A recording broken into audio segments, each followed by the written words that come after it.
미스코리아 최초의 의대생 타이틀에 미스 유니버스 대회에서 좋은 성적까지 거둔 금나나 씨가 하버드 대학교에 입학을 하게 됩니다. 세상에나. 어떻게 네, 금나나 씨가 미스 유니버스 대회가 남미에 있는 파나마라는 곳에서 열렸었는데 한국에 이제 돌아오는 길에 경유를 미국에서 했대요. 근데 미국에 가서 이제 뭐 버클리라던가 뭐 스탠퍼드라던가 뭐 굉장히 유명한 명문 대학교들을 다 둘러보고 왔다라는 거죠. 근데 그 중에서도 특히 이 하버드 대학교에 방문을 했을 때 사람들이 그냥 잔디에서 굉장히 평화롭게 뭐 책도 읽고 대화를 나누는 모습을 보고 아, 나도 저렇게 공부를 할 수 있을까? 함께 하고 싶다라는 생각이 강하게 들어서 바로 자퇴를 하고 하버드 대학교에 도전을 하게 됐다고 합니다. 이 얘기 들어보시면 금나나 씨가 수재를 넘어서 정말 공부 천재라는 생각이 드실 텐데 금나나 씨가 의대 자퇴 후에 이 하버드 대학교를 5개월 만에 합격했다.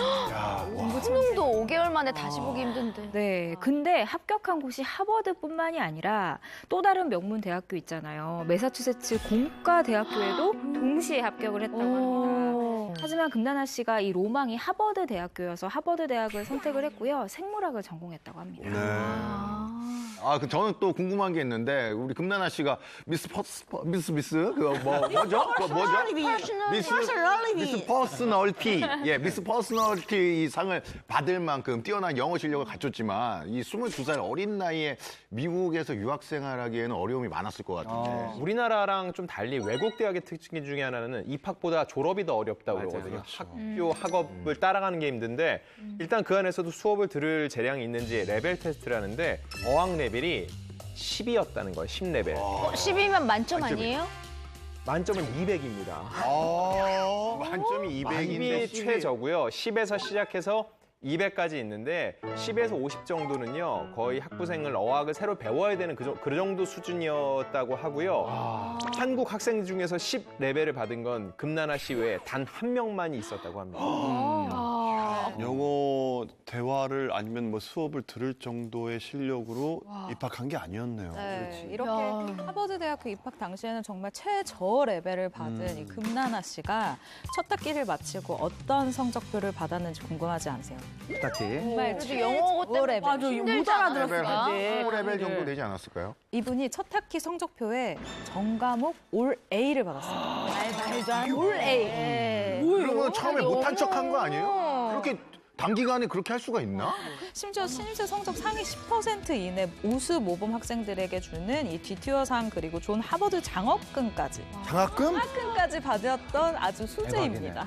진짜 머리가 진짜 이건 타고난 머리다. 맞아. 타고났다. 여러분 이렇게 나오니까 금나나 씨가 굉장히 완벽하구나. 그냥 원래 타고났나 보다 이렇게 생각을 하실 텐데 사실 다 노력이에요. 생각해 보세요.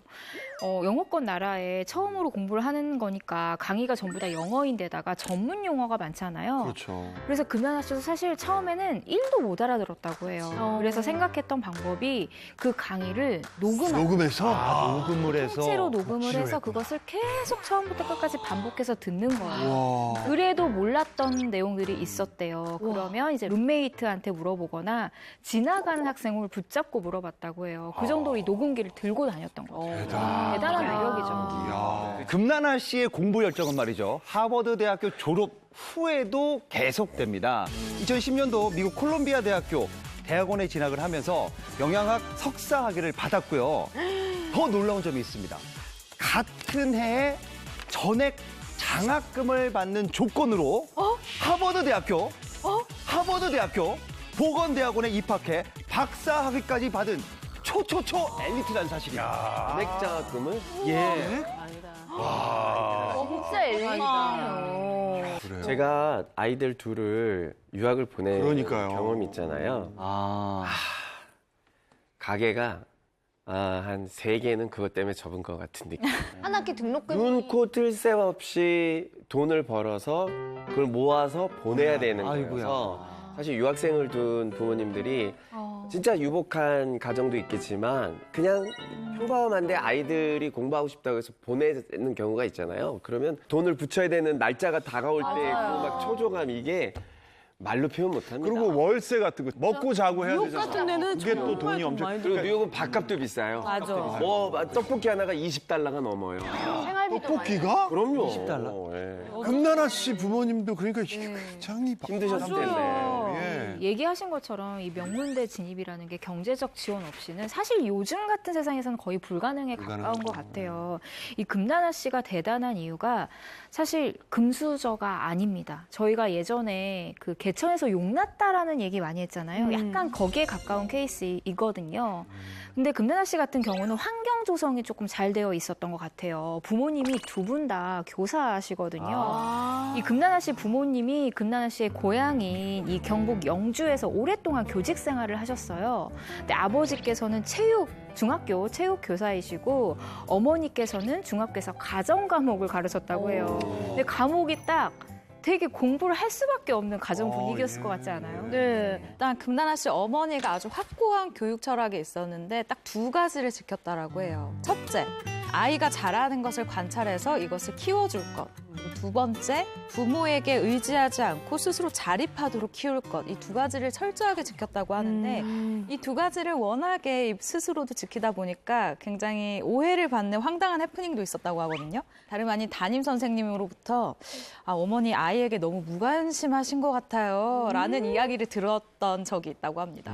아니 아버지도 선생님이고 어머니도 선생님인데 같은 선생님한테 아이한테 무관심한 것 같다 이런 얘기를 들으면 아니 얼마나 무관심하셨길래 또 그런 생각도 드네요. 네, 그도 그럴 것이 금나나 씨 어머니는 한 번도 금나나 씨를 대신해서 숙제를 하라고 이야기를 한 적도 없고 과제물을 대신 챙겨준 적도 없대요. 그래서 어머니 같은 경우는 금나나 씨에게 준비물이 필요하다라고 하면 늦어도 그 전날 밤까지는 요청을 하라고 했는데 혹시나 깜빡할 수가 있잖아요. 네. 그렇게 되면 정말 매몰차게 왜 당일 아침에 이야기를 하냐 라면서 네가 책임을 져야 한다라고 알려줬었다라고 합니다.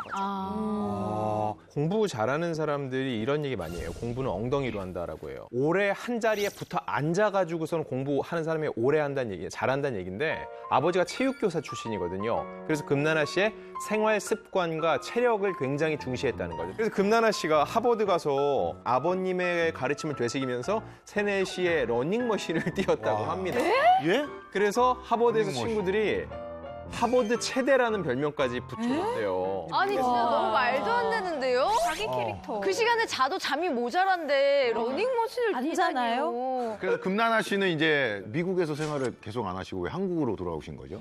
금나나 씨가 이제 귀국을 결심한 건 바로 부모님 때문입니다. 예. 금나나 씨 말에 따르면요. 그 유학생활 중에 1년에 뭐 한두 번 정도 부모님을 보다 보니까 그 기억 속에 우리 부모님은 늘 젊으신 분으로 생각이 들었대요. 그러다가 이제 2015년 5월 이 대학원 졸업식 날 부모님이 미국에서 오셨는데 그 모습을 보고 너무 늙어 보이는 거야. 늙은 거야, 이제. 너무 뭔지 알 것 늙어서 같아. 마음이 좀 짠했다라고 얘기를 해요. 그래서 한국으로 돌아가 부모님 곁에서 함께 시간을 보내겠다라고 생각해서 귀국을 결정했다고 합니다. 잘하셨어요.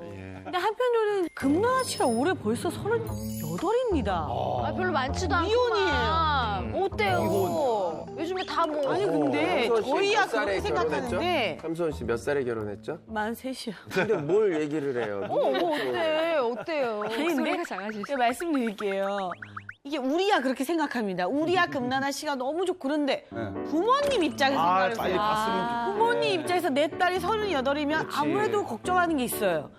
우리 딸도 이제 시집을 가야 될 텐데 이렇게 생각합니다. 결혼 계획이 혹시 없으실까요? 네, 일단 현재 금나나 씨가 결혼에 대해서 구체적으로 밝힌 것은 없습니다.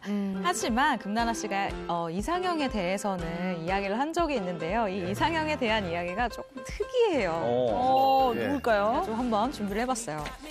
세포가 하는 일이 많다는 것을 알았다. 갑자기 세포요? 들어보세요. 야, 이거 어렵다. 우리 몸을 지배하는 것이 두뇌라고 알고 있지만 나는 세포가 더 중요하다고 생각한다. 사람을 만날 때도 머리로 느끼고 가슴으로 느끼기보다 세포 DNA 안에 뭔가 저장되어 있어 나와 맞는 사람을 발견하는 능력이 있을 것 같다라고 이야기를 했다고 합니다. 그럼 뭐 세포. 말이. 야, 이거 아이신 타임 만나야 돼, 아이신 타임. 제가 뭐 제 세포를 좀 이렇게 이게 해서 이렇게 확인해. 이게 뭔 말이에요? 그러니까 머리가 아닌 마음, 몸. 그러니까 세포가 먼저 반응하는 사람을 만나고 싶다라는 말을 세포 얘기가 나와. 왜 사람을 접근도 못하게 해요? 네, 아, 만나면 세포가 막 반응하는 사람? 저희끼리 말해서 답이 안 나올 거고. 만나기 전에 그 모바일 검사 해야 되는 거예요. 인터뷰. 여러분, 아무튼 그래서 금나나 씨. 만났어요? 이 이야기는 이거 암호 아니야? 하는 소리는 영 아니고 모르겠다. 이런 사람을 만나면 나는 결혼을 하겠다라고 이야기를 한 겁니다. 이 이야기를 해석할 수 있는 남자는 금나나 씨와 결혼을 하세요. 그래요, 맞아요. 제가 봤을 때 이거 암호입니다. 세포를 움직여야지 뭐 결혼을 하지. 이 암호를 해독하는 사람이랑 이 이야기를 해석하는 사람이라고.